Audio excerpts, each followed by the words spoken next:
Sir అంటే జనరల్గా ఇప్పుడు మనం జంతువుల నుంచి వచ్చే పాలు మిల్క్ అంటే అదే.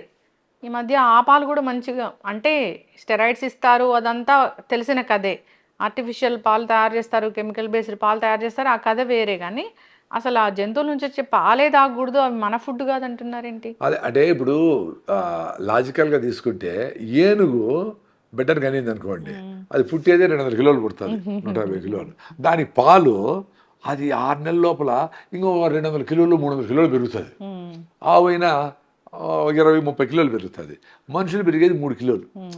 సో 3 కిలోలు పెరగాల్సిన మనిషికి 30-40 కిలోలు పెరగాల్సిన ఆవు పాలు ఇస్తే దాంట్లో ఉండే స్టెరాయిడ్స్, గ్రోత్ హార్మోన్స్ అన్నీ ఏదో మార్పులు తెస్తాయి అనేది ఒక థియరీ ఉంది. I also believe it. అది ఎట్లా కొంచెం బ్రేక్ డౌన్ చేస్తుందంటే తోడుపెట్టి మీరు దాన్ని పెరుగు చేస్తే ఆ లాక్టిక్ యాసిడ్ లాక్టోబాసిలస్ బ్యాక్టీరియా దాన్నంతా డైజెస్ట్ చేసి అదేదో దాన్ని బెటర్గా చేస్తుంది, ఈజీలీ డైజెస్టబుల్ అవుతుంది. మనకి రెనిన్ అనే ఎంజైమ్ ఉండదు చిన్నపిల్లలకు ఉన్నట్లు. కాబట్టి అది పాలను డైజెస్ట్ చేయడానికి బాధలు పడతారు. కాబట్టి పాలొద్దు. కృష్ణుడు కూడా వెన్న దొంగ, పాల దొంగ కాదు. సో వెన్న, నెయ్యి, పెరుగు తినండి, మీకు పొట్ట బ్యాక్టీరియా కూడా, గట్ మైక్రోబియం అందరూ మాట్లాడుతూ ఉంటారు కదా, అది కూడా బెటర్గా ఉంటుంది అని ఆ థీరీని నేను ప్రూఫ్ కోసం ఏం చూడలా.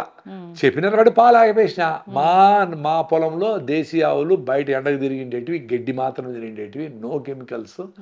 అట్ట దగ్గర ఉండే పాలు కూడా నేను తాగడంలే. పెరుగు బాగా తింటా, నెయ్యి వేసుకుంటాం 4 స్పూన్, మంచిగా ఎంజాయ్ చేస్తాం. అంటే ఆవు పెరిగేనా? ఆవు పెరిగే మేము ఆవు పాలు, మా దేశీ ఆవులు ఆవు పెరిగే. గేదె పాలు అసలు తాగకూడదు, గేదె పెరుగు అసలు తినకూడదా? ఏమో నాకు అది గేదె ఓకే, గేదెనా ఆవైనా అడవిలోంచి వచ్చిండేటివే డొమెస్టికేషన్లో. ఆవులకి మనకు అట్లీస్ట్ మహాభారత కాలం నుంచి ఉత్తర గోగ్రహణము, యుద్ధాలన్నీ ఆవుల కోసం జరిగినాయి. అంటే ఫుడ్ సెక్యూరిటీకి ఆవులు ఉన్నాయి అనే మెసేజ్ ఉంది. 4000 ఏండ్ల, 1000 ఏండ్ల, 2000 ఏండ్ల అనేది డిబేటబుల్, ఇట్స్ ఓకే. సో ఆవుల్ని డొమెస్టికేట్ చేసి తల్లిపాలు శ్రేష్టం, దానికి డిబేట్ అవసరంలే. తల్లిపాలు నెంబర్ 1. తల్లిపాలు లేనప్పుడు, కొంతమంది తల్లులు లేనప్పుడు లేదు, వాటెవర్. సో మీకు నెక్స్ట్ బెస్ట్ ఏది ఆవు పాలు. ఎందుకు ఆవు పాలు మంచిదంటే ఆవుల్ని డొమెస్టికేట్ చేసి పొలానికి వాడినారు. ఆ పేడ మూత్రము వ్యవసాయానికి వేసినారు. డీజిల్ పెట్రోల్ లేకుండా దున్నినారు. వాటి బిడ్డలతో పొలం పనులు చేపించినారు. తల్లిపాల తర్వాత ఆవు పాలు శ్రేష్టం ఉన్నారు. ఆవు పాలకు మన బాడీ, మన సిస్టమ్ అడాప్టబిలిటీ వచ్చింది.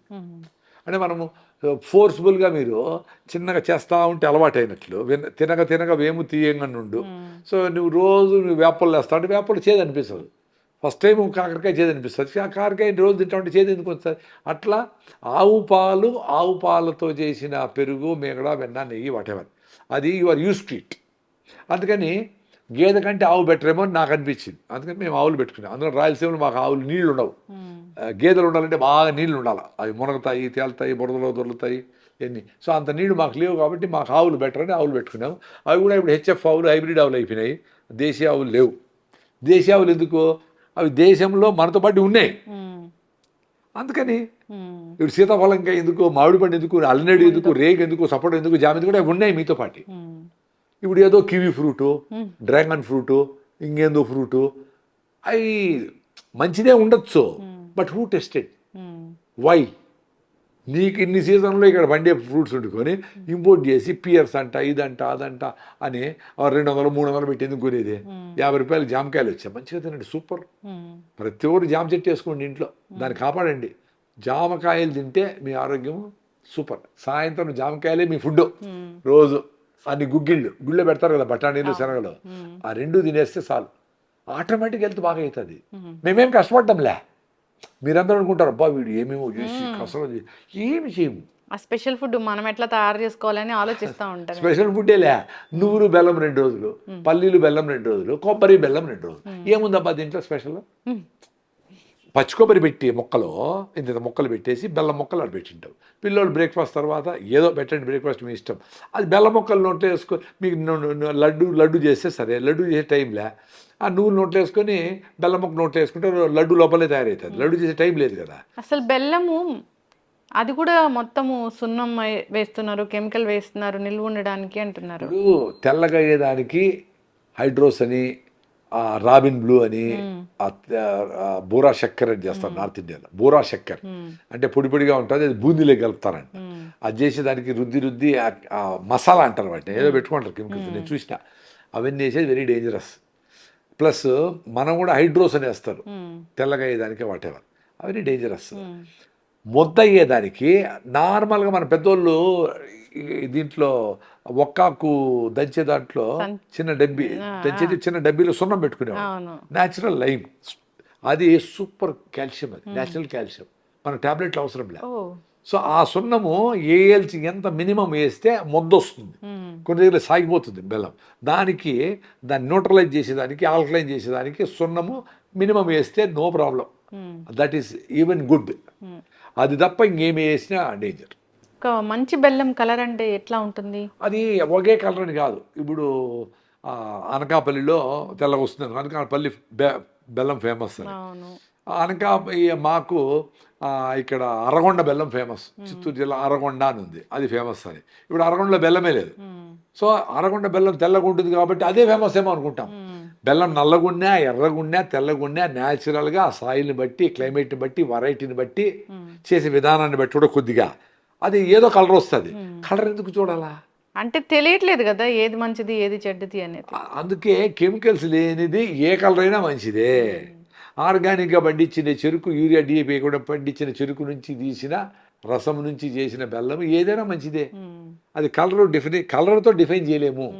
మీరు ఒకవేళ నేను ఇప్పుడు నల్ల బెల్లం మంచిది అని చెప్పిన అనుకోండి, సపోజ్ ఎవరన్నా నల్ల బెల్లం కావాలని ఎవరిని అడిగినారు అనుకో, ఓహో వీడు నల్ల బెల్లం అడుగుతాడని నల్ల రంగు కలిపితే ఇప్పుడు తెల్లగా అయ్యేదానికి ఇప్పుడు ఆదరిద్రం కూడా తెల్లగా అయ్యేదానికి ఏదో కలుపుతూ ఉంటారు. అందుకని మీరు ఏం చేయాలా, ఓ రైతు చెరుకేసిన రైతు దగ్గరికి పోయి నెలకు ఒకసారి పోయి, నువ్వు కూడా పులిహార ఏదో తీసుకుపోయి వాళ్ళ ఇంట్లో భోంచేసి, నువ్వు వాళ్ళ ఇంటికి పిలిచి భోంచేసి, నాయన దో ఈ అరెకరంకు, ఈ పావు ఎకరమో ఈ బ్లాక్కి నువ్వు యూరియా ఇద్దు, దాంట్లో వచ్చిన బెల్లం నువ్వు 100 రూపాయలకి అమ్ముతావు కదా, నేను 150 ఇస్తా, నాకు 50 కిలోలు ఇచ్చేసి. 50 కిలోలు నిలువ ఉంటుందా? పెట్టుకోవచ్చు ఇంట్లో పెట్టుకొని కిటికీలు వేసి మీరు ఫ్రిడ్జ్లో కూడా పెట్టచ్చు కావాలంటే, ఫ్రిడ్జ్లో పెట్టుకొని వాడుకోవచ్చు. మీరు ఒక చిన్న రూమ్కి బయట నుంచి గాలి లేకుండా, వర్షాకాలంలో ఉండే ముసుర్లు వచ్చినప్పుడు లోపలికి తేమ దూరకుండా క్లోజ్ చేసుకోవచ్చు. ఇప్పుడు ఇంకా జెల్ అని వచ్చినాయి, మనము టాబ్లెట్ వాడినప్పుడు చిన్న సంచి ఇస్తారు, ఆ సంచి తేమ లాగేస్తుంది, డ్రైగా పెడతారు. అట్లా జెల్ బయట దొరుకుతుంది 1000-2000కో. అది గిన్నెలో పెట్టేస్తే ఆ లోపల ఉండే తేమను అది లాగేస్తూ ఉంటుంది. దాన్ని అప్పుడప్పుడు బయట ఎండలో పెడితే ఆ తేమ ఎవాపరేట్ అయిపోతుంది. అట్లా చేసుకోవచ్చు. మేము ప్రకృతిలో బెల్లం ప్రొటెక్ట్ చేసేదానికి డీహ్యూమిడిఫైయర్స్, అంటే గాల్లో ఎప్పుడు సెట్ చేసి ఉంటాం రిలేటివ్ హ్యూమిడిటీ RH, లోపల గాలిలో తేమ శాతం ఎంత ఉండాలంటే 55 డిగ్రీలు, 50 నుంచి 60 మధ్యలో ఉంటే బాగుంటుంది బెల్లం. ఇట్లా బెల్లం బంక్ అయిపోకుండా బాగుంటుంది. సో మేము డీహ్యూమిడిఫైయర్ ఫార్మాకి పెడతారు కదా, అట్లా చిన్న మిషన్ ఒకటి పెట్టుకున్నాం. అది ఎప్పుడు హ్యూమిడిటీ ఎక్కుతుందో అప్పుడు అదే లాగి నీళ్ళ లాగేసి ఆడబెట్టేస్తుంది, సో అటు చెడిపోకుండా. సో కొంచెం ఆ టెక్నికల్ కొంచెం చేసుకుంటే ఎన్నేళ్ళైనా పెట్టుకోవచ్చు. బల్క్గా చేసేవాడు, చిన్న వాళ్ళందరూ ఫ్రిడ్జ్లో పడేసుకోవచ్చు 5 కిలోలు. మంచి బెల్లంలో కాల్షియం ఉంటుంది, ఐరన్ ఉంటుంది, కాల్షియం, ఐరన్, ఆల్ మినరల్స్. పెద్ద ఓఆర్ఎస్ కాకుండా మీరందరూ బెల్లం నీళ్ళే మినరల్ వాటర్. అందుకనే మాకు తిరణాలు జరుగుతాయి, తిరునాళ్ళు రాయలసీమలో.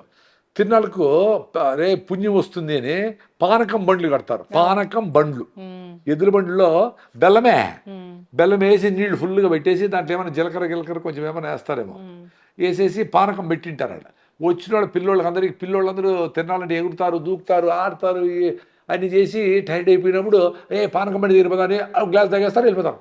డిహైడ్రేషన్లే, వడదెబ్బలే. సో అన్ని మినరల్స్ వచ్చాయి, చెమటలో పోయిన మినరల్స్ అనే వచ్చేస్తాయి. సో బెల్లము విత్ ఆల్ మినరల్స్. ఆ బెల్లము చేసే షుగర్ కేన్ నుంచి చేస్తాం కదా, ఆ షుగర్ కేన్ పెట్టినప్పుడు వచ్చే మినరల్స్ అన్నీ చక్కెర చేసే ప్రాసెస్లో తీసేస్తారు. మొలాసిస్ వెళ్ళిపోయి అది లెక్కరకు పోతుంది. సో ప్యూర్ గ్లూకోసు, చక్కెర, కార్బోహైడ్రేట్స్, క్యాలరీస్ మాత్రం చక్కెరలో ఉంటాయి. అందుకే చక్కెర డేంజర్ అండి. చక్కెర ఏదైనా బ్రౌన్ చక్కెర అయినా మంచిది కాదు. బ్రౌన్ చక్కెర అనేది బ్రౌన్గా కరెక్ట్గా చేసింటే ఓకే. బ్రౌన్ చక్కెరలో కూడా నీకు మొలాసిస్ అంతా వేసి క్రిస్టలైజేషన్కి చిన్నగా రొటేట్ చేస్తా క్రిస్టలైజేషన్ అవుతుంది. అది కొంచెము ఈ సారాయి కొంచెం స్మెల్ వస్తుంది, స్పిరిట్ వాసన వస్తుంది, అది కరెక్ట్ చక్కెర కావాలంటే. కృష్ణయ్య అంత బాధ ఎందుకు, బెల్లం చేస్తే బాగా కదా. అవును. అసలు చక్కెర మీద ఎందుకు అంత ఉండాలి అనేది నా ఉద్దేశం. సో బెల్లంలో అన్ని మినరల్స్ ఉంటాయి, because you are using the entire plant. ఇప్పుడు పామ్ జాగరి అలాంటివి కూడా ఉంటున్నాయి కదా సార్. ఇప్పుడు పామ్ జాగరి చేసే విధానము, పామ్ ట్రీస్ దగ్గరకి మీరు వెళ్ళి అక్కడ చేసే వాళ్ళ దగ్గర నీట్గా చేసి అది ఫర్మెంట్ కాకుండా చేస్తే ఓకే. దానికి 300, 400, 500 ఎందుకు పెట్టాలా? 100కో 150కో చెరుకు బెల్లం దొరికితే కూడా ఈక్వలీ గుడ్. అందరికీ 400 పెట్టి పామ్ జాగరి కొనగలిగిన శక్తి ఉండేవాళ్ళు, కరెక్ట్ సోర్స్ దొరికిన వాళ్ళు వాడుకొని, మీకు ఇప్పటికి కూడా మీ ఊరో పక్క ఊర్లోనో ఇంకో పక్క జిల్లాలోనో చెరుకు చేసే వాళ్ళు ఉన్నారు, బెల్లం చేసే రైతులు ఉన్నారు. వాళ్ళతో ఫ్రెండ్షిప్ చేసి, నాయన నువ్వు నల్లగున్నా ఎర్రగున్నా ఎట్లున్నా అటు రాని, నువ్వు తెల్లగుండే దానికి మంది ఎత్తు, ఒక వంట అని అక్కడే ఉండండి మీరు. అది వెరీ సింపుల్ కదా, 1 గంటలో అయిపోతుంది బెల్లం. వాడు చెరుకు పాలు పడతాడు, ఓకే. ఫీల్డ్లో ఏదో నువ్వు యూరియా వేసింటే ఓకే, అది వదిలేసి. అట్లీస్ట్ మీరు ఇప్పుడు బెల్లం చేసే టైంలో సంక్రాంతికి చేస్తారు, డిసెంబర్ జనవరిలో చేస్తారు. సో మీరు అప్పుడు పోయి ఆడే కూర్చోండి, ఆ పాలు పడతారు, పాలు దాంట్లో పోస్తారు, మీ ముందరనే అక్కడే ఉండండి. మురికి అంతా తీసేస్తారు, పైన అంతా వస్తుంది కదా, మురికి అంతా తీసేస్తారు, బెల్లం వస్తుంది. అది ఎట్లా నల్లగుండి అరగుండి తెచ్చుకోండి, అంతే కదా. అవును. వాడు ఏదంటే కూడా అమ్మ మళ్ళీ ఏమన్నా మేడం ఏమన్నా అనుకుంటుందేమో ఏమో అని చెప్పి సగం వేయచ్చు. మాకు వద్దురా స్వామి అని చెప్తే కూడా వాళ్ళకి అర్థం కాదు. ఒకసారి అర్థమయ్యి మీరు ఈ బ్లాక్ బెల్లానికి ఓకే, ఎర్రదో వాటెవర్ అని ఓకే అనుకుంటే ఎవ్రీ టైం మీకు అదే ఇస్తాడు. అట్లా ఫ్రెండ్షిప్ చేయండి వాళ్ళతో. ఫ్రెండ్షిప్ చేసి ఫ్యామిలీ డాక్టర్ అని కాకుండా ఫ్యామిలీ ఫార్మర్ అని పెట్టుకొని, వాటితోనే కొన్ని కూరగాయలు, టమాటాలు, వంకాయలు, బెండకాయలు, మిర్చి, 2 ఆకుకూరలు పెట్టుకొని, 2 బొప్పాయికాయలు అడేసేద్దో, ఈ నాటు బొప్పాయిలు వేసుకొని నువ్వు తిని మేము తింటాము. అట్లా ఫ్రెండ్షిప్ చేయండి. వీక్ అటు పోయేసి 1 గంట సేపు అంత గడపండి. మీరు పొలాలు కొని మీరు వ్యవసాయం చేయాలనుకోండి, మంచిదే. చేయలేకపోయినా ఇంకా పొలం చేసే రైతుతో ఫ్రెండ్షిప్ చేసేది ఈజీ కదా. నీ అంత పులిహార అని 2 మురుకులు అన్ని పల్లీలతో కారం పల్లీలో అంత చిక్కీలో తీసుకుని ఇచ్చేదానికి పెద్ద ఖర్చేం కాదు కదా. టు మేక్ ఫ్రెండ్షిప్ మందు బాటలే అవసరం లే, అంత బెల్లము. ఇదైతే హెల్తీ ఫ్రెండ్షిప్, హెల్త్ కోసం. అంతే కదా. నువ్వు లడ్డు తీసుకుని ఇచ్చినా చాలు. వాళ్ళు నువ్వుల లడ్డు తిని వాళ్ళు ఎక్స్పెక్ట్ చేస్తూ ఉంటారు పిజ్జాలు, బర్గర్లు. నాయనా ఇది మంచిది కాదు చెప్పండి వాళ్ళకి, మీ తినే ఫుడ్ సూపర్ నాయనా, you be respectable to your way of living and to your food అని క్లియర్గా చెప్పండి వాళ్ళకి. And for more videos, please subscribe to iDream. Please subscribe to iDream. Please subscribe iDream. And please subscribe to iDream. For more videos, subscribe to iDream. please like, share and subscribe to the channel. Congratulations, iDream. Subscribe to iDream. Subscribe to iDream. So subscribe to iDream Media. iDream ki iDream team andarki huge congratulations. Please subscribe iDream Media. Please subscribe to iDream. Subscribe iDream. Please subscribe to iDream. iDream అంటే నా కళల ఛానల్ను subscribe చేసుకున్న నోరు తిరుగుతలేదు, మీరైతే గంట గుర్తు కొట్టండి. For more such videos, please subscribe to iDream. Subscribe to iDream. Please subscribe to iDream. Please subscribe iDream Media. Please do subscribe to iDream. Please subscribe to iDream Media. For best entertainment and information, please subscribe iDream. And don't forget to subscribe to iDream.